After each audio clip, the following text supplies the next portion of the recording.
Тили-тили бом, закрой глаза скорее. Кто-то ходит за окном и стучится в двери. Magandang gabi sa inyong lahat. Ito po muli si Zach. Ito na po yung pagpapatuloy ng aking kwento nung nakaraan. Siguraduhin na napakinggan nyo na yung kwentong iyon upang mabigyan ng linaw ang mapapakinggan ninyo ngayon. Uumpisahan ko na po. Nagising ako nung narinig ko yung pagtatalo nila Kim at Roy. Sabi ko na nga ba, Kim? Tatay na ako! Kaya naman palang sungit-sungit mo sa akin lately. Kailan mo ba planong sabihin sa akin? Tuwang-tuwa na tanong ni Roy. Kung handa ka na panagutan yung anak mo at hindi puro gimmick yung nasa isip mo. Umiiyak na sagot ni Kim. Kim, hindi maganda yan para sa bata. Biglang sabat naman ni Angela, sabay kurot sa tenga ni Roy. At ikaw naman, tumino ka na kasi. Walang nagawa si Roy at sumagot na lang ito ng, Oo na! Pero yes, daddy na ako! Agad naman akong lumabas sa kwarto at nagsabi ng, kaya pala may aswang kagabi, may buntis pala tayong kasama.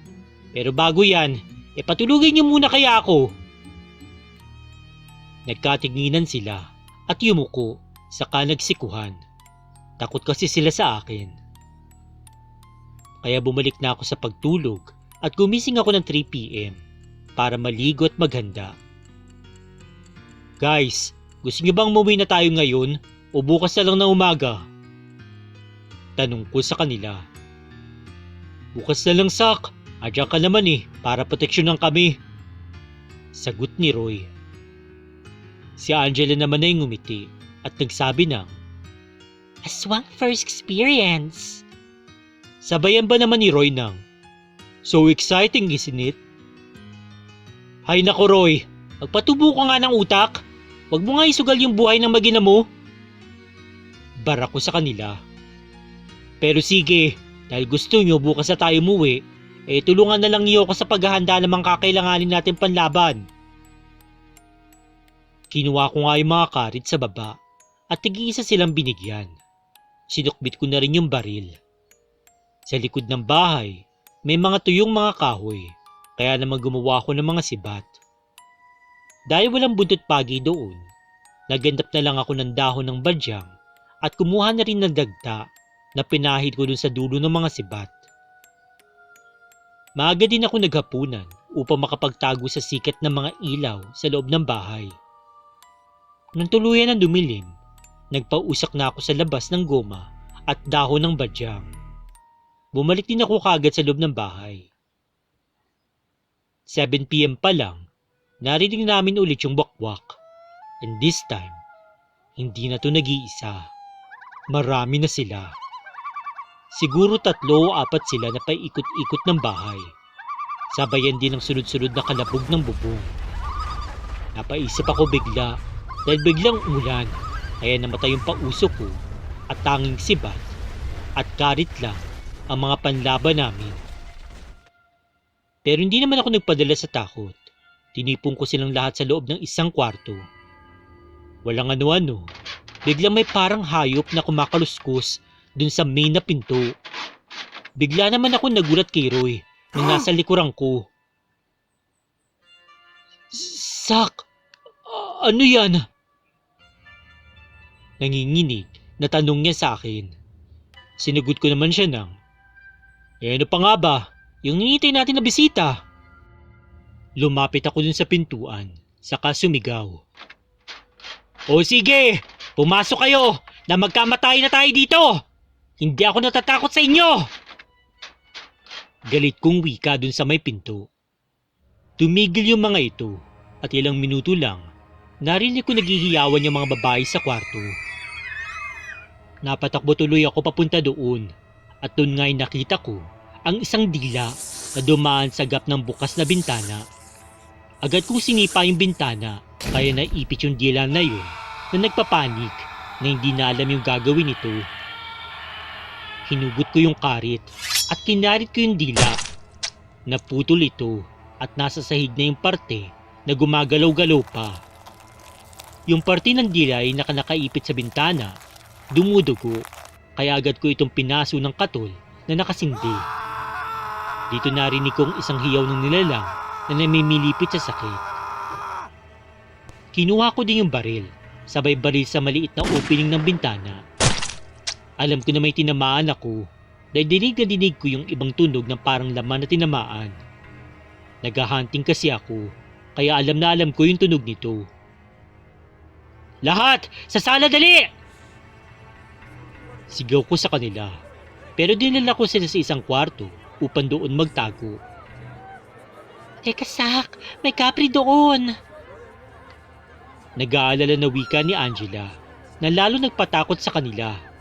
Yumayakap na si X sa akin dahil sa sobrang sindak niya. Agad kong narinig ang pagbangka sa main na pinto, kaya tumakbo ko at hinablot ko si Justin upang tulungan ako. Pinipigilan ni Justin yung pinto dahil parang masisira na ito. Sigurado kasi ako na namatay yung aswang na naputulan ng dila, kaya alam kong galit na galit sila.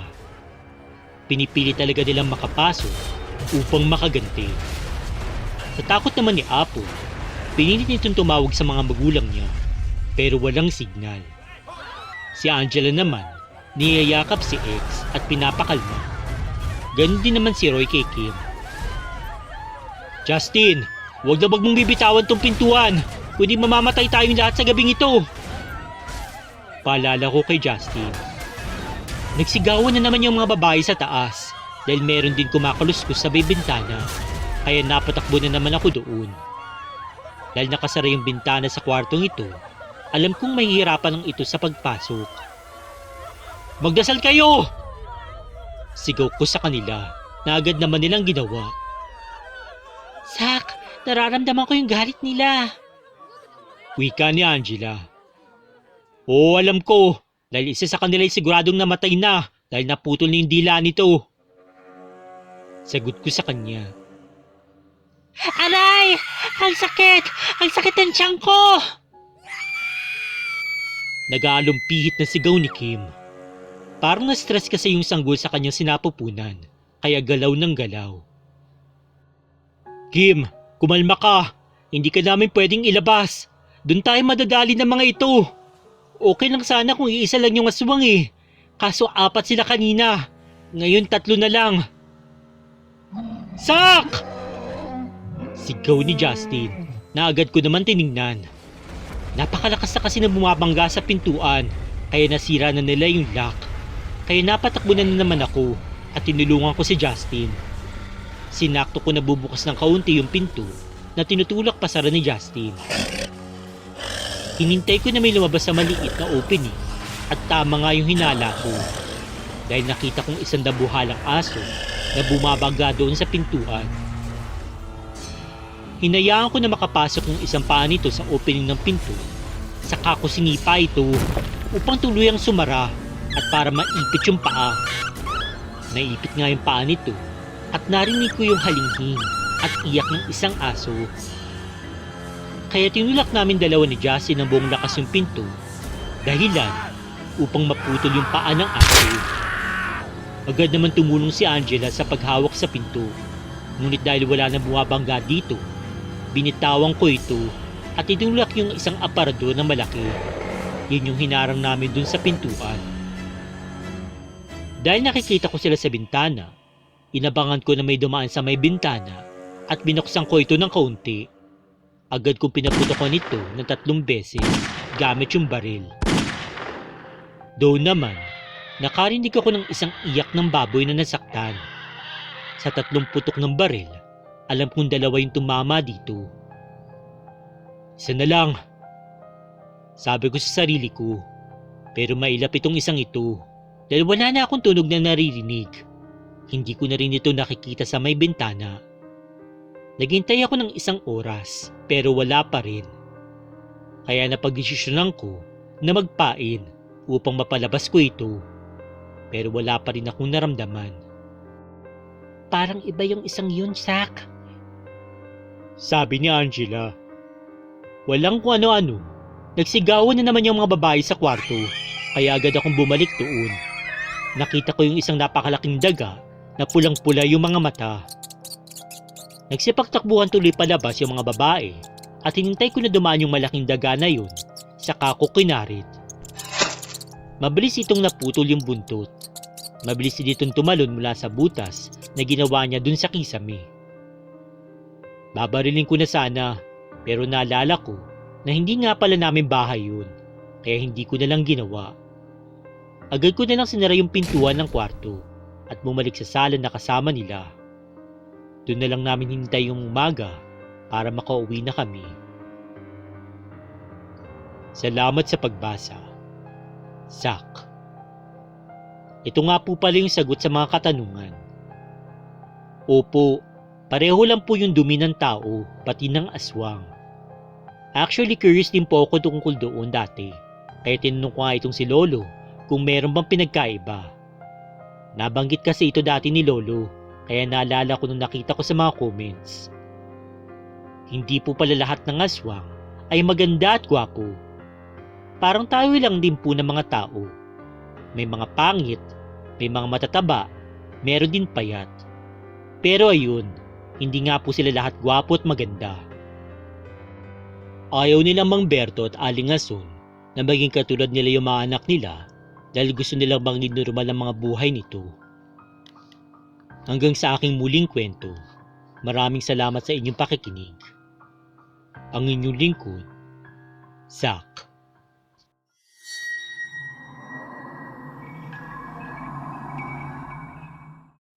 Magandang gabi po sa inyong lahat.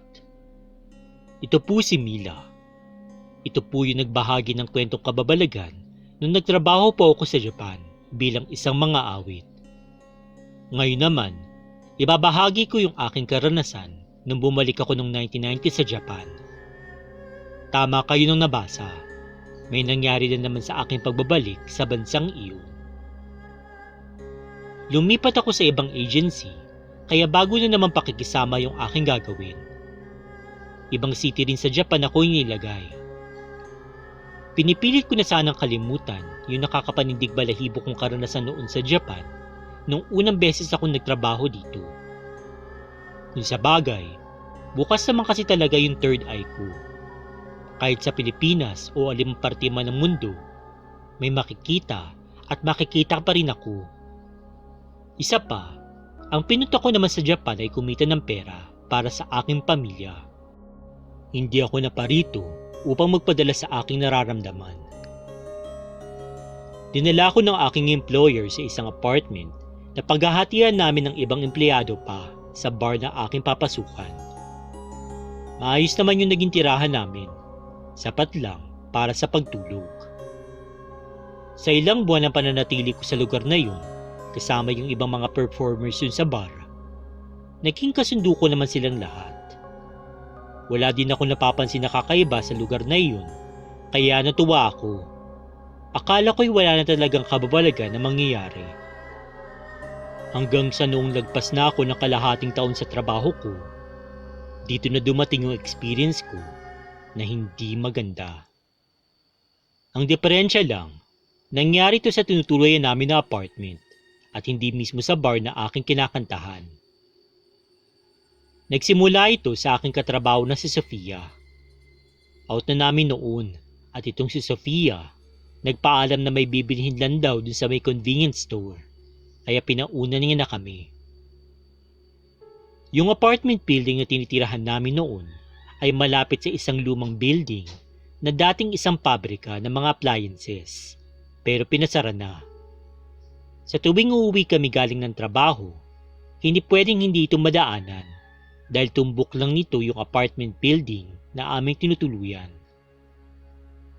Hindi naman nakakatakot yung daan pa uwi kasi marami kaming kapitbahay, saka maganda naman yung ambience ng lugar, lalong-lalo na sa umaga. Ang tanging medyo nag-stood out lang ay yung abandonadong building na yun kasi nga parang napabayaan na. Napipilas na yung pintura at halatang lumang-luma na. Hindi na makataasan yung building na yun.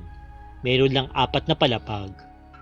Sapat lang ang lapad ng building upang matakpan yung anyo nito ang malaking bahagi ng daanan, pati yung kalsada sa umaga, lalo pat nakatalikod ito kung saan laging sumisikat yung araw.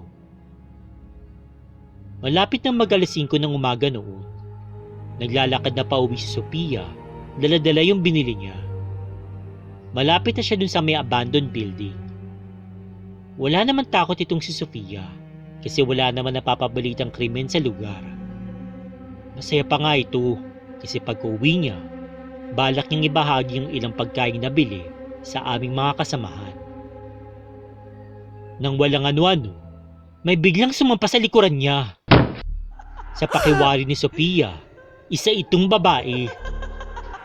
Labis yung sindak niya at nagpupubigla siya na mahigpit na pagkakakapit ng babae mula sa kanyang likuran. Tawa lang ng tawa yung babaeng kumapit kay Sophia habang siya naman nagtitili dahil sa labis na takot. Kahit anong gawin ni Sophia, ayaw talagang bumitaw ng babae sa kanya. Pinipilit sa bunutan ni Sophia yung babae, pero parang umiiwas yung mahabang buhok nito mula sa kanya. Hinahampas niya na yung babae gamit yung kanyang dadadalang pagkain. Ngunit di nito iniinda yung mga ginagawa niya. Hanggang sa napaiyak na lang si Sophia, pero ayaw niya sumuko sa pakikipaglaban dun sa babae. Hanggang sa wakas, bumitaw na yung babae at nagtatakbo papunta sa loob ng basement ng abandonadong gusali. Naiwan naman si Sophia na puro kalmot yung likod at umiiyak dahil sa tromang natamo. Pagdating ni Sophia sa aming apartment, nagulangtang kami ng mga kasamahan ko dahil sa malakas na pag-iyak nito. Halos mahimatay na to sa sobrang takot at paghagulgul na para bang nababaliw na siya. Agad ko siyang tinanong kung napano siya, pero puro iling at iyak lamang ang sinasagot niya sa akin. Matagal bago na himasmasan si Sophia, saka lang ito nakapagkwento sa mga nangyari sa kanya. Akala pa nga namin nung una, baka ginahasa siya, pumuntik makidnap ng Yakuza. Pero nung kinuwento na si Sophia yung nangyari, talaga namang kinilabutan kaming lahat. Ipinalam namin sa manager yung nangyari. Tinulungan naman si Sophia na mag-report sa pulis tungkol dun sa insidente. Pinilit din ng manager na ipa-check up si Sophia dahil nga sa mga kalmot nito sa likuran. Pero tumanggi si Sophia na pumunta ng ospital, kaya kami na lang na mga kasamahan niya yung gumambot sa kanyang mga sugat. Hindi muna pinapasok si Sophia ng gabing yun dahil sa tuliro pa rin ito at sobrang kabado. Sinabi naman ng mga pulis na susubukan nilang imbestigahan o kaya naman alamin kung pakalat-kalat pa rin yung babaeng ng biktima sa kanya. Parehas kami lahat ang iniisip na baka isang babaeng yun nawala sa matinong pag-iisip na nanakit kay Sophia nung araw na yun. Ilang linggo pa yung lumipas at naging okay na si Sophia. Nakabalik din naman siya sa trabaho ilang araw lang matapos ang nangyari sa kanya. Pero talaga nagkapobya na ito at ayaw na mapag-isa at never na nagpapaiwan. Isang umaga, gumising ako ng maaga para ibaba yung basura namin sa apartment. Nasa ika-4 na palapag kasi kami dun sa building na yun. Kaya kailangan pa talaga mag-akit baba para lang maitapon yung basura. Pagkabukas ko ng pintuan, may nakita akong babae na napakahaba ng buhok. Nakasuot ito ng mahabang damit na kulay itim at pababa siya dun sa hagdan. Side view lang yung nakita ko dahil nakababa na yung babae sa hagdan nga. Ewan ko, pero bigla akong nakaramdam ng kaba. Bigla nalamig din yung pakiramdam ko sa hindi malamang dahilan. Nasabay pa na hindi ko mahakbang yung mga paa ko. May natutunan akong dasal at kaagad ko itong inusal. Abisa ito sa mga panahon na may paranormal na nagaganap. Sa aking isipan, binigkas ko yung Salmo 91. Nakapako yung mga mata ko sa hagdan kung saan nakita ko yung bumabang babae. Nang biglang mamaya, nakikita ko na ulit na nag-side view ito. Nang lamig at nanginig ako, Habang nakikitang unti-unting umahakbang paakyat yung babae na nakatalikod pa rin. Yung man parang paatras yung akyat. Hindi pa rin lumilingon yung babae sa akin. Alam kong may mali talaga. Pero tinuloy ko lang yung pagsasalmo hanggang sa hindi ko namalayan na sinasabi ko na pala ito ng malakas. Marinig na sa buong hallway yung boses ko. Nung malapit ko nang matapos yung pagsasalmo, biglang humarap sa akin yung babae. Nadilat yung mga mata at bagsak na bagsak yung buhok. Hindi ko alam kung saan ako kumuha ng lakas ng loob. Pero naalala ko, nilundag ko papasok yung pintuan ng apartment namin. Sabay sara at lock ng pinto nung makita kong tatakbuhin na sana ako ng babae. Ilang beses pa, parang sinusubukang buksan ng babae yung pintuan namin. Pero nagdasal ako ng nagdasal. Sa ngalan ni Hesukristo, lumayas ka dito! Nanginginig na wika ko. Makalipas yung ilang minuto, parang nawala naman ako ng lakas at napahiga ako sa aming sala. Nagising na lang ako nung dumating na yung mga katrabaho ko ng mga bandang 6 AM ng umaga. Nagtaka nga ang mga ito kung bakit daw yung basura ay nakakalat sa labas ng apartment. Dahil sa takot na baka mag-hysterical yung mga kasama ko, hindi ko na lang kinuwento yung nangyari sa kanila. Lalo na at itong si Sofia, hindi pa talaga tuluyan nakarecover dun sa kanyang karanasan. Pero may kutob ako na yung na-encounter ko at ni Sofia, iisa lamang. Mula noon, inaaya ko na yung mga kasama ko na magsimba sa katolikong simbahan dun sa city namin sa Japan. Yung iba naman, ayaw sumama. Hindi ko naman sila pinipilit. Napansin ko na si Sofia, ako yung laging gustong kasama. Kaya di na ako nakapagtago ng saloobin ko. Inamin ko dito ang nangyari sa akin at napaiyak si Sofia dahil doon. Mila, ayaw ako tandaan ng babae. Pati sa panaginip ko nandun na siya. Mangiyak-ngiyak na wika ni Sofia. Wala naman akong ibang mapapayo sa kanya kundi ang magdasal at magpakatatag. Lalo't malayo siya sa Pinas pati sa family niya. Sinabi ko din na kapag nagpakita yung babae, maski sa panaginip, labanan niya. Kasi sa panaginip naman walang imposible, kaya pwede tayo makalaban kung ating gugustuhin. Lumipas pang 1 buwan. Sa awa naman ng Diyos, wala naman nangyaring kakaiba. Lagi lang ako nagdadala ng rosary at panyo ng El Shaddai na may nakaprint na dasal ng Salmo 91. Kahit saan man ako magpunta, dala-dala ko yun. 2 yung hindi nawawala sa akin. Yung isang panyo ay nasa aking bulsa at yung isa naman ay nasa loob minsan ng damit ko na nakalapat sa aking dibdib. Kung minsan, suot ko naman to sa ilalim ng face mask ko, tubing malamig. Hanggang sa malapit na ako mag-1 taon sa Japan, bumisita sa apartment namin yung isa naming customer na Hapon na naging kaibigan na namin. Tawagin na lang natin itong Takeshi. Nagdala si Takeshi ng mga prutas at ilang mga pagkain. Pero pagkatapos noon, hindi na ito bumisita sa amin ulit.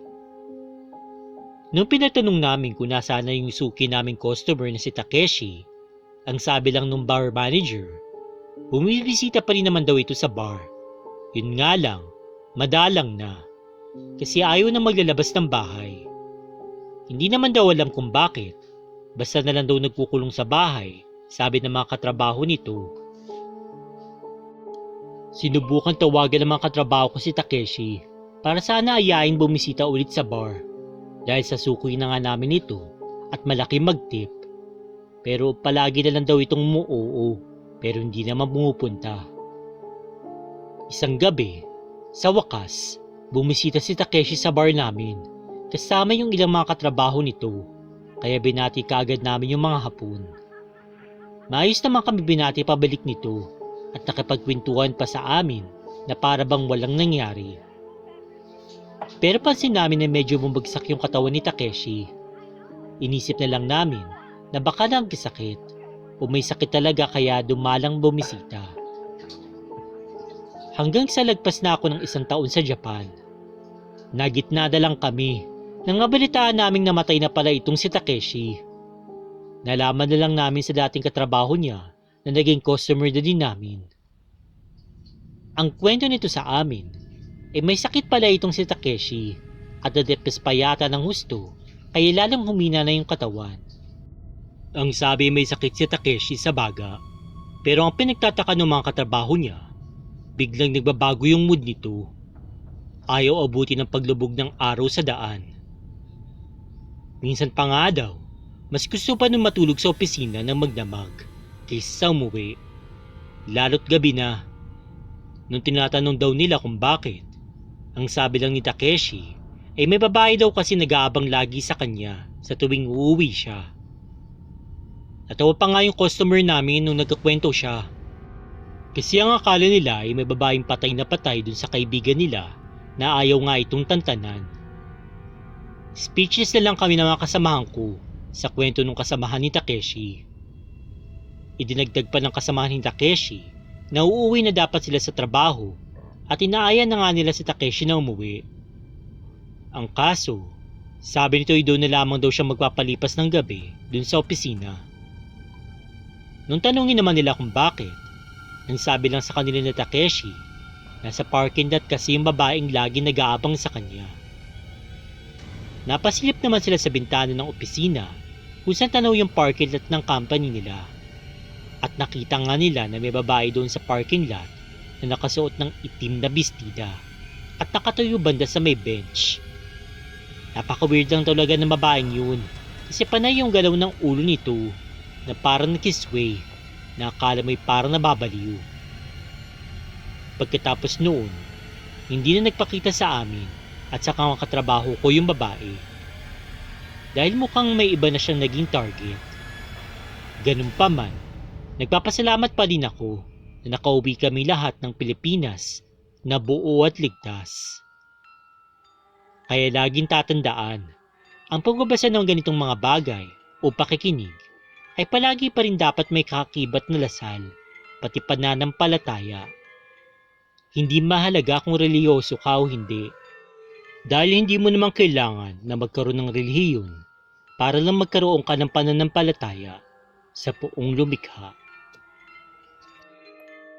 Hello Spooky Dolls, good evening.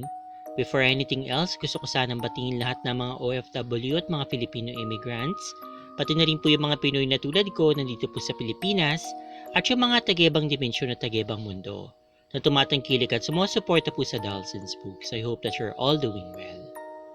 Ito na nga po yung kwentong kababalaghan na karugtong po ng story po ni Zach noong pong Monday. So ayan, I hope na nagustuhan po ninyo yung pong conclusion ng kwento ni Zach. Okay, so may mga iba pa naman po siyang kwentong aking pong babasahin po sa mga susunod po na araw. Okay, so huwag kayong mag-alala. Pero yun nga, malapit na po tayong matapos po sa kabanatang ito ni Zach. Okay, kasi yun nga, palapit yung time na nabasa ko na po lahat ng kwento niya, na remaster ko na. So hopefully hanggang sa huli ay mapapakinggan nyo po yung remastered video or remastered stories nga po ng mga kwento po ni Zach dito sa Dolls and Spooks. Okay, and then yung second story, okay, since medyo hindi po umabot ng 20 minutes yung part 2 ng kwento nga ni Zach, dinagdagan ko po siya nang mula nga po sa Spookify Stories na kwento. Okay, so again, thank you sa Spookify Stories sa kanilang pagpayag nga po na basahin ko yung mga kwento mula sa kanilang page sa Facebook. Kung gusto nyo bisitahin, okay, yung pong page nila. So all you need to do is to click on the link na nasa description nga po ng video na ito. Okay, so ito rin yung part 2. Okay, so kung naalala niyo, meron po akong kwentong binasa po before na tungkol nga po sa kanyang pagpunta nga po dun sa Japan, and then yun nga. So meron po siyang mga experience nga po doon na mga nagpaparamdam and all. Pero this time, okay, so second time na pagpunta nga po siya sa Japan, meron na naman. Pero not sa work exactly nangyari yung kababalaghan, kundi dun sa tinitirahan nila. Okay, so this time hindi na siya nakatira dun sa kung saan nandoon yung negosyo, yung pong club kung saan siya nagtatrabaho. kung hindi dun sa apartment na nasa medyo may distansya mula sa kanyang pagkatrabaho. But anyway, so mamaya natin i-discuss yun. So unahin po muna natin batiin yung mga minamahal natin na members dito sa ating channel. So gusto ko pong pasalamatan po ang mga members po ng channel natin na sila Elmo Jen, okay, si Laura Tricia, Ivy Dawn, Brian Luchenza, Burns A, Sweet Lady Centeno, tsaka Filipina Mom in Canada. So thank you talaga sa inyo guys, sa inyo pong patuloy na pagsuporta. Sana po ay lagi po kayong nandyan, wag po kayong mag-asawang sumuporta sa Dalson's Books. Siyempre, hindi natin pwedeng hindi batiin ng mga loyal listeners ng Dalson's Books na sila Tita Florencia de Guzman, Tita Ori Rex, ako si Ase Pascar, Aunt Pet Polito, Tita Josephine Atilio, Tita Smart B, Tita Leonor Neville, Ferdinand Ranjo, Maria Georgievich, Julius Cruz, John Ayan San Miguel, Mercedes Gatuangco, April Grixty, Engineer Melvin Montes, Balbs Malbas, Carmelita Pascua, Nutay Saak, Jennifer Shields, Jordan Ginaldo, Agarlo Doliente, Jun Kenji Bularin, Rans Francisco Rinsky, Hoylering Gavino, Otek Reyes, Shemir Shashes Cover, Lavender Love, Cutie Carol, Asilea Hunt, Elizabeth Meter, Benhududum, Salamander Dragnil, Alvin Iñeres, Benji Inerva, Manilin Kumike, si Marita Suzuki, Marcangelo Garcia, Pinky Feliciano, Kari Camilla, Jan Hector Conel, Maria Iscanilian, Maria Fomoto, Josephine Barrientos, Shehan Panchito, Fresh and Yummy Hotdog, Hermie Delphine, Presbyteros, Rose Maureen Fishman, Chanel Kelly, Sandy Gonzalez, Arman Joseph Daguro, Desiree Di Makulangan, at si Dara Embleton. So, thank you po sa inyo pong pagsuporta sa Dalson's Book. Sana patuloy po kayo na sumabaybay sa mga videos na ina-upload ko, mga kwentong binabasa ko dito po sa Dalson's Books. Okay?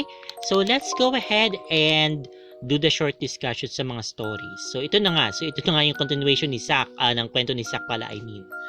Okay, so medyo nagtaka lang ako sa part na ito. Okay, kasi nga, yan, nalaman nga nila na kaya pala sila inaaswang. Okay, so hindi naman sa ibig sabihin na pag may buntis lang saka may aaswangin o may nangaaswang ganyan. So, yun nga, kapag sabi nga, nabasa ko rin yata sa isang kwento dito na whether may buntis o wala, kung talagang gutom yung aswang at may tao yun sa paligid, edi talagang pupuntiriyahin nila yan. Okay, hahanap sila ng paraan para makakuha ng pagkain, kumbaga. Okay? So, pero dito, so much worse. Okay? So, ano pa kaya na may buntis nga? So, mas malilamdam yung para sa kanila. So, ito naman, medyo nagtataka ako kung bakit hindi pa sila umalis at that point in time nung kinabukasan. Kasi kung ako hindi ko natatanungin, si Zack kasi nagtanong pa kung gusto ba nila umuwi na o bukas na lang. Kung ako yan talaga, uuwi na ako kaagad. Bakit pa kayo pagpapabukas nyo pa? Okay, hindi naman to yung tipong parang, gusto nyo bang magstay pa dito? Yung parang tipong, ano pa bang dahilan para magstay sila doon? Mag-i-enjoy pa ba sila? Okay, so parang medyo na-weirdohan lang ako sa part na yun. Pero I guess, kung hindi nila yung ginawa, di wala tayong kwento mapapakinggan ngayon kung hindi sila nanatili doon. Kasi nandun talaga yung aswang experience nga. Okay, pero kung sa atin i-apply yun, kung tayo siguro yung nasa sitwasyon, I think mag-agree naman yung iba na katulad niyan. Malamang uuwi na kayo, hindi na kayo magpapatagal-tagal pa doon. Okay, so hindi naman siguro worth it yung adventure na yun, yung experience na yun, para yung tipong i-risk mo yung buhay mo ng ganun. Okay? So, ewan ko. Ako lang ba? Okay? Or kayo ba, kung kayo nasa kalagayan na yun, hindi ba kayo uuwi ka agad-agad? Na may chance naman na kayo para umuwi? Hindi pa kanyo igagrab kasi nga ang gusto ninyo maka-experience nga ng nakakatakot. Okay? Na, kundi sana kung yung tipong, alam niyo na yung parang mga extreme sport na meron naman, controlled naman in a way yung environment. Let's say na may harness naman, kunyari mag-bungee jumping kayo and all. So ayun, okay, in a way, yes, medyo risky pa rin, medyo delikado, pero at least may mga professionals kayo na kasama. Siguro iniisip nila si Zack, sabi nga di ba, nandiyan naman si Zack. Pero still, sobrang laking responsibility naman yung para sa kanya. Na ang dami-daming tao doon, siya lang yung marunong makapaglaban. Okay? Let me correct myself. Meron pa palang isa, okay, si Justin. At saka sobrang proud ako dito kay Justin. Kasi katulad ko, member din siya ng LGBTQ community. Okay, nabanggit nga ito. Pero still hindi naman siya nagpahuli. Hindi naman siya yung tipong, alam niyo na, yung parang kasi preconceived notion tungkol sa mga katulad kong sa LGBT, lalo na yung mga katulad namin mga gays, ganyan. Is mahihina, yung parang tipong mahina yung loob, sila yung parang nag-hysterical, yung madaling mag-panic and all. Okay, so hindi naman. Okay, so remember na marami pong klase ng gay. Hindi po lahat ng gay ay malamya. Hindi po lahat ng gays ay yung tipong, alam niyo na, yung parang mahina yung loob. So usually, hindi mas usually, may mga iba na hindi naman halata nga, kung hindi mo malalaman na gay sila, hindi nila sinabi, hindi mo nakita may karelasyon na lalaki, ganyan. Hindi mo masasabi na gay sila, hindi sila halata. Okay, yung mga masculine talaga na gay na parang normal na lalaki, ganyan, nagba-basketball, nagba-barbie, nag-gym, yung parang astang lalaki, bis lalaki, itsurang lalaki, pero hindi, ang pinagkaiba nga lang, hindi sila attracted sa babae, ang gusto nila lalaki rin. Okay? So, ayun lang naman yun. So, anyway, so nakaka-proud lang na at least may representation yung LGBT community dito na hindi nga po yung stereotype na mahina, yung palaging malamya, nagbe-makeup, or alam nyo na yun, yung parang tipong palaging ganun na lang tingin. Pag gay, ganyan to yan. Okay, malandi, ganyan na tipong puro lalaki yung isip, tapos pag iyakin, ganyan. So, hindi. Okay, so natatalo niya pa tong si Roy na I suppose straight, okay? Pero yun nga, mahina ang loob and all. Okay. So, ayun lang naman masasabi ko regarding that story. So, mabuti naman wala namang nadisgrasya sa kanila. Nakauwi naman sila ng ligtas ng buong buo. Hindi naman namatay yung baby sa tiyan ni Kim. At saka yun nga, okay, dito ko na siguro babanggitin kasi baka may magtanong kung ano naging anak nila. Babae. Babae daw yung anak nila, sabi ni Zach. Okay? So, ayun po. Regarding naman sa second story, so dito medyo tayo nakakapagtaka. Okay? So, hindi natin alam kung ano bang meron dito sa babaeng ito na sobrang medyo kakaiba siya. Hindi ko malaman kung multo ba siya, tao ba tong na may kakaibang kapangyarihan, kasi parang alam nyo na yun.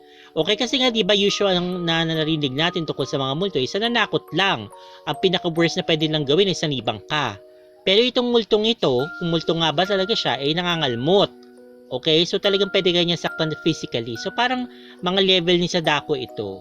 Okay, at saka palagi ko nakakalimutan yung pangalan ng babae dun sa The Grudge. Okay, so yung babaeng gumagapang-gapang putlang-putla, nakala mo nilublob sa suka. Okay, but anyway, okay, so yung pong mga yun, si Kayako yata yung pangalan niya, kung di ako nagkakamali. Okay, so anyway, so si Sadako at saka Kayako. Okay, yan, yung kaya nilang pumatay ng tao kahit na mga multo sila, mga espiritu na lamang sila ng mga taong nasawi. Pero ayun, okay, so gusto ko talaga makapunta ng Japan. Hindi naman sa gusto ko maka-experience ng ganito kagrabe na parang tipong gusto kong patayin, napapatayin ako, sinasaktan ako, kinakalamot and all. Pero yun nga, gusto ko lang maka-explore, siguro yung mga tipong paramdam, and then para share din ako sa inyo ng sarili ko ng experience tungkol sa mga ganitong bagay. Pero not to the point na sinaliban ako at sinaktan ako o kaya may kilala ako na nasaktan o sinaniban, ganyan. Yung tama na siguro yung makakita ng kakaiba and all, hindi naman sobrang traumatizing para sa akin na hindi na ako makatulog. Okay? Ayun, so pwede naman na ganito na klaseng experience. Okay, hopefully makapunta ako ng Japan. Siyempre hindi lang naman ako pupunta ng Japan para lang doon. Gusto ko rin talaga ma-experience yung bansang yun, yung culture, and makapag-sightseeing, siyempre makapamili ng kahit kaunti, ganyan, ng mga items na gusto kong bilhin mula sa bansang iyon. Hopefully, hindi naman imposible. Okay, wala namang imposible kung talagang nakalaan para sa'yo at saka talaga siguro paghandaan mo and all. So, ayun, darating din tayo dyan. Okay, someday makakapunta rin ako ng Japan at saka sa ibang mga bansa na gusto kong puntahan. Okay. So, ayun po. I hope na nagustuhan ninyo yung mga stories na aking binasa para sa video na ito. So, please, kung hindi pa kayo subscribe, ano pang hinihintay nyo? So, anong subscribes? Kung hindi pa kayo subscribe, okay, so make sure to subscribe. Pakiclick yung notification bell para updated kayo sa lahat ng happenings dito sa ating channel. Pakiclick po yung thumbs up. At pakishare naman to sa inyong paboritong social media like Twitter, Tumblr, and Facebook. And saka, mag-iwan na lang po kayo ng comment down below kung ano pa po yung gusto nyong masabi regarding sa story, kung gusto nyo po akong i-greet or whatever na gustong sabihin. Okay, so go ahead. Pakilagay na lang po sa comment section. Okay, lamang po muna sa ngayon. So thank you so much for listening and watching. Take care always and God bless. Stay fabulous and spooky dolls. Bye! Meron ka bang spooky story na gusto mong i-share? Kung ganon, ipadala mo na yan sa Dolls and Spooks at gmail.com. Huwag din kakalimutan na mag-subscribe, mag-like, mag-comment, at i-share ang video. Kung hindi, pupuntahan kita sa bahay mo.